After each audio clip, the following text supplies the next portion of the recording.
ओम शांति। 3 दिसंबर 2024। बाबा के महावाक्य। मीठे बच्चे, याद की यात्रा में अलबेले मत बनो। याद से ही आत्मा पावन बनेगी। बाप आए हैं सभी आत्माओं की सेवा कर उन्हें शुद्ध बनाने। प्रश्न: कौन सी स्मृति बनी रहे तो खान पान शुद्ध हो जाएगा? उत्तर: यदि स्मृति रहे कि हम बाबा के पास आए हैं सचखंड में जाने के लिए व मनुष्य से देवता बनने के लिए, तो खान पान शुद्ध हो जाएगा, क्योंकि देवताएं कभी अशुद्ध चीज नहीं खाते। जब हम सत्य बाबा के पास आए हैं सचखंड पावन दुनिया का मालिक बनने, तो पतित अशुद्ध बन नहीं सकते। ओम शांति। रूहानी बाप रूहानी बच्चों से पूछते हैं, बच्चे, तुम जब यहाँ बैठते हो तो किसको याद करते हो? अपने बेहद के बाप को। वह कहाँ है? उनको पुकारा जाता है ना, हे पतित पावन। आजकल सन्यासी भी कहते रहते हैं, पतित पावन सीताराम, अर्थात पतितों को पावन बनाने वाले राम आओ। यह तो बच्चे समझते हैं पावन दुनिया सतयुग को, पतित दुनिया कलयुग को कहा जाता है। अभी तुम कहाँ बैठे हो? कलयुग के अंत में। इसलिए पुकारते हैं, बाबा आकर हमको पावन बनाओ। हम कौन हैं? आत्मा। आत्मा को ही पवित्र बनना है। आत्मा पवित्र बनती है तो शरीर भी पवित्र मिलता है। आत्मा के पतित बनने से शरीर भी पतित मिलता है। यह शरीर तो मिट्टी का पुतला है, आत्मा तो अविनाशी है। आत्मा इन ऑर्गन्स द्वारा कहती है, पुकारती है, हम बहुत पतित बन गए हैं, हमको आकर पावन बनाओ। बाप पावन बनाते हैं। 5 विकारों रूपी रावण पतित बनाते हैं। बाप ने अभी स्मृति दिलाई है, हम पावन थे, फिर ऐसे 84 जन्म लेते लेते अभी अंतिम जन्म में है। यह जो मनुष्य सृष्टि रूपी झाड़ है, बाप कहते हैं, मैं इनका बीज रूप हूँ। मुझे बुलाते हैं, हे परमपिता परमात्मा, ओ गॉड फादर, लिबरेट मी। हर एक अपने लिए कहते हैं, मुझे छुड़ाओ भी और पंडा बनकर शांति धाम घर में ले चलो। सन्यासी आदि भी कहते हैं, स्थायी शांति कैसे मिले? अब शांति धाम तो है घर, जहाँ से आत्माएं पाठ बजाने आती हैं। वहाँ सिर्फ आत्माएं ही हैं, शरीर नहीं है। आत्माएं नंगी अर्थात शरीर बिगर रहती है। नंगे का अर्थ यह नहीं कि कपड़े पहनने बिगर रहना, नहीं, शरीर बिगर आत्माएं नंगी अशरीरी रहती हैं। बाप कहते हैं, बच्चे, तुम आत्माएं वहाँ मूल वतन में बिगर शरीर रहती हो। उसे निराकारी दुनिया कहा जाता है। बच्चों को सीढ़ी पर समझाया गया है, कैसे हम सीढ़ी नीचे उतरते आए हैं। पूरे 84 जन्म लगे हैं मैक्सिमम। फिर कोई एक जन्म भी लेते हैं। आत्माएं ऊपर से आती ही रहती हैं। अभी बाप कहते हैं, मैं आया हूँ पावन बनाने। शिव बाबा ब्रह्मा द्वारा तुम्हें पढ़ाते हैं। शिव बाबा है आत्माओं का बाप और ब्रह्मा को आदिदेव कहते हैं। इस दादा में बाप कैसे आते हैं, यह तुम बच्चे ही जानते हो। मुझे बुलाते भी हैं, हे पतित पावन आवो। आत्माओं ने इस शरीर द्वारा बुलाया है। मुख्य आत्मा है ना, यह है ही दुखधाम। यहाँ कलयुग में देखो, बैठे बैठे अचानक मृत्यु हो जाती है। वहाँ ऐसे कोई बीमार ही नहीं होते। नाम ही है स्वर्ग। कितना अच्छा नाम है, कहने से दिल खुश हो जाता है। क्रिश्चियन भी कहते हैं, क्राइस्ट से 3000 वर्ष पहले पैराडाइज था। यहाँ भारतवासियों को तो कुछ भी पता नहीं है, क्योंकि उन्होंने सुख बहुत देखा है, तो दुख भी बहुत देख रहे हैं। तमो प्रधान बने हैं। 84 जन्म भी इन्हों के हैं। आधा कल्प बाद फिर और धर्म वाले आते हैं। अभी तुम समझते हो, आधा कल्प देवी देवताए थे तो और कोई धर्म नहीं था। फिर त्रेता में जब राम हुआ तो भी इस्लामी बौद्धि नहीं थे। मनुष्य तो बिल्कुल घोर अंधियारे में है। कह देते दुनिया की आयु लाखों वर्ष है। इसलिए मनुष्य मूंझते हैं कि कलयुग अर्जुन छोटा बच्चा है। तुम अभी समझते हो कलयुग पूरा हो, अभी सतयुग आएगा। इसलिए तुम आए हो बाप से स्वर्ग का वर्षा लेने। तुम सब स्वर्गवासी थे। बाप आते ही हैं स्वर्ग स्थापन करने। तुम ही स्वर्ग में आते हो। बाकी सब शांति धाम घर चले जाते हैं।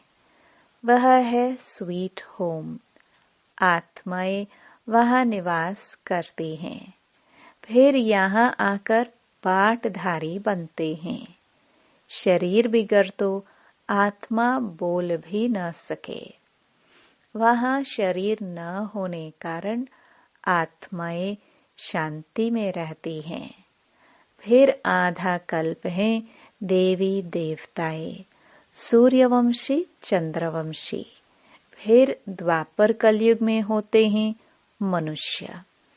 देवताओं का राज्य था, फिर अब वह कहाँ गए, किसको पता नहीं। यह नॉलेज अभी तुमको बाप से मिलती है। और कोई मनुष्य में यह नॉलेज होती नहीं। बाप ही आकर मनुष्यों को यह नॉलेज देते हैं, जिससे ही मनुष्य से देवता बनते हैं।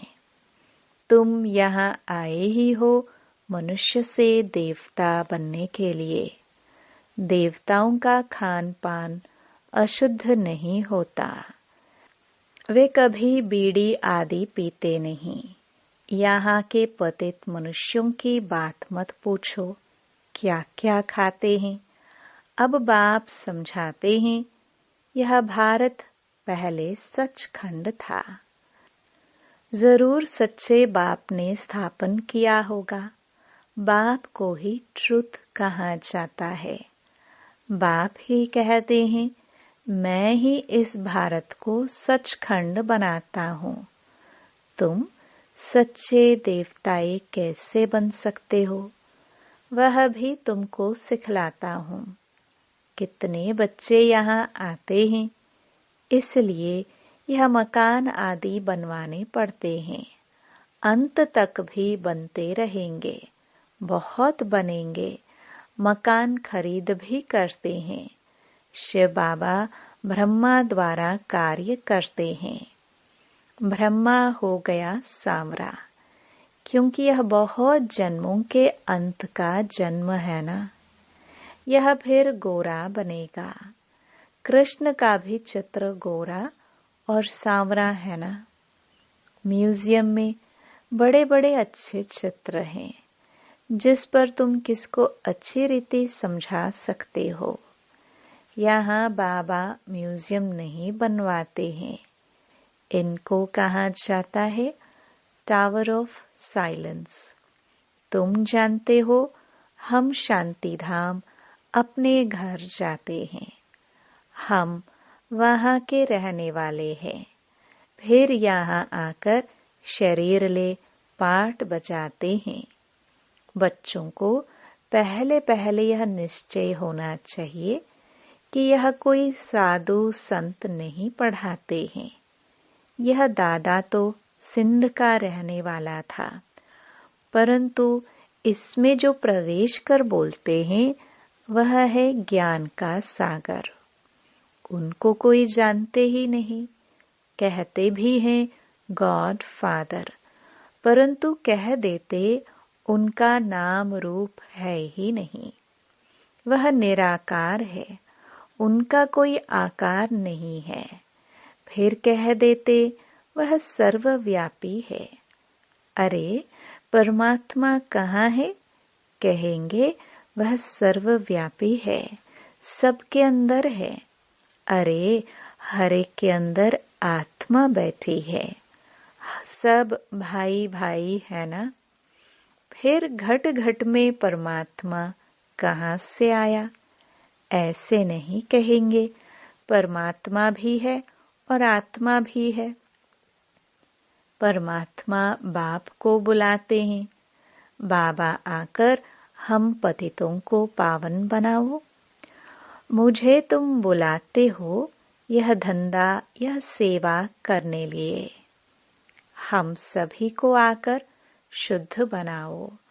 पतित दुनिया में हमको निमंत्रण देते हो, कहते हो बाबा हम पतित हैं। बाप तो पावन दुनिया देखते ही नहीं। पतित दुनिया में ही तुम्हारी सेवा करने के लिए आए हैं। अब यह रावण राज्य विनाश हो जाएगा। बाकी तुम जो राजयोग सीखते हो वह जाकर राजाओं का राजा बनते हो। तुमको अनगिनत बार पढ़ाया है, फिर 5000 वर्ष बाद तुमको ही पढ़ाएंगे। सतयुग त्रेता की राजधानी अब स्थापन हो रही है। पहले है ब्राह्मण कुल, प्रजापिता ब्रह्मा गाया जाता है ना, जिसको एडम आदिदेव कहते हैं। यह कोई को पता नहीं है। बहुत हैं जो यहाँ आकर सुनकर फिर माया के वश हो जाते हैं। पुण्य आत्मा बनते बनते पाप आत्मा बन पड़ते हैं। माया बड़ी जबरदस्त है, सबको पापात्मा बना देती है। यहाँ कोई भी पवित्र आत्मा पुण्य आत्मा है नहीं। पवित्र आत्माएं देवी देवता ही थे। जब सभी पतित बन जाते हैं तब बाप को बुलाते हैं। अभी यह है रावण राज्य, पतित दुनिया। इनको कहा जाता है कांटों का जंगल। सतयुग को कहा जाता है garden of flowers. Mughal garden में कितने फर्स्ट क्लास अच्छे अच्छे फूल होते हैं। अक के भी फूल मिलेंगे, परंतु इसका अर्थ कोई भी समझते नहीं है। शिव के ऊपर अक क्यों चढ़ाते हैं, यह भी बाप बैठ समझाते हैं। मैं जब पढ़ाता हूँ तो उनमें कोई फर्स्ट क्लास मोतिये, कोई रतन ज्योत, कोई फिर अक के भी हैं। नंबरवार तो है ना, तो इसको कहा ही जाता है दुख धाम, मृत्यु लोक। सतयुग है अमर लोक। यह बातें कोई शास्त्रों में नहीं है। शास्त्र तो इस दादा ने पढ़े हैं। बाप तो शास्त्र नहीं पढ़ाएंगे। बाप तो खुद सद्गति दाता है, करके गीता को रेफर करते हैं। सर्वशास्त्रमयी शिरोमणि गीता भगवान ने गाई है, परंतु भगवान किसको कहा जाता है यह भारतवासियों को पता नहीं। बाप कहते हैं मैं निष्काम सेवा करता हूँ, तुमको विश्व का मालिक बनाता हूँ। मैं नहीं बनता हूँ। स्वर्ग में तुम मुझे याद नहीं करते हो। दुख में सिमरन सब करे, सुख में करे न कोई। इनको दुख और सुख का खेल कहा जाता है। स्वर्ग में और कोई दूसरा धर्म होता ही नहीं। वह सभी आते ही हैं बाद में। तुम जानते हो अभी इस पुरानी दुनिया का विनाश हो जाएगा। नेचुरल कैलामिटीज तूफान आएंगे जोर से, सब खत्म हो जाएंगे। तो बाप अभी आकर बेसमझदार से समझदार बनाते हैं। बाप ने कितना धन माल दिया था, सब कहाँ गया? अभी कितने इंसॉल्वेंट बन गए हैं। भारत जो सोने की चिड़िया था, वह अब क्या बन पड़ा है। अब फिर पतित पावन बाप आए हुए हैं, राजयोग सिखला रहे हैं। वह है हठ योग, यह है राजयोग। यह राजयोग दोनों के लिए है। वह हठ योग सिर्फ पुरुष ही सीखते हैं। अब बाप कहते हैं पुरुषार्थ करो, विश्व का मालिक बनकर दिखाओ। अब इस पुरानी दुनिया का विनाश तो होना ही है, बाकी थोड़ा समय है। यह लड़ाई अंतिम लड़ाई है। यह लड़ाई शुरू होगी तो रुक नहीं सकती। यह लड़ाई शुरू ही तब होगी जब तुम कर्मातीत अवस्था को पाएंगे और स्वर्ग में जाने के लायक बन जाएंगे। बाप फिर भी कहते हैं याद की यात्रा में अलबेले नहीं बनो, इसमें ही माया विघ्न डालती है। अच्छा, मीठे मीठे सिखिलदे बच्चों प्रति मात पिता बाप दादा का याद प्यार और गुड मॉर्निंग। रूहानी बाप की रूहानी बच्चों को नमस्ते। धारणा के लिए मुख्य सार। पहला, बाप द्वारा अच्छी रीति पढ़कर फर्स्ट क्लास फूल बनना है। कांटों के इस जंगल को फूलों का बगीचा बनाने में बाप को पूरी मदद करनी है। दूसरा, कर्मातीत अवस्था को प्राप्त करने व स्वर्ग में ऊंच पद का अधिकार प्राप्त करने के लिए याद की यात्रा में तत्पर रहना है, अलबेला नहीं बनना है। वरदान, अपने मस्तक पर सदा बाप की दुआओं का हाथ अनुभव करने वाले मास्टर विघ्न विनाशक भव। गणेश को विघ्न विनाशक कहते हैं। विघ्न विनाशक वही बनते जिनमें सर्व शक्तियां हैं। सर्व शक्तियों को समय प्रमाण कार्य में लगाओ तो विघ्न ठहर नहीं सकते। कितने भी रूप से माया आए, लेकिन आप नॉलेजफुल बनो। नॉलेजफुल आत्मा कभी माया से हार खा नहीं सकती। जब मस्तक पर बाप दादा की दुआओं का हाथ है तो विजय का तिलक लगा हुआ है। परमात्म हाथ और साथ विघ्न विनाशक बना देता है। स्लोगन: स्वयं में गुणों को धारण कर दूसरों को गुणदान करने वाले ही गुणमूर्त हैं। ओम शांति।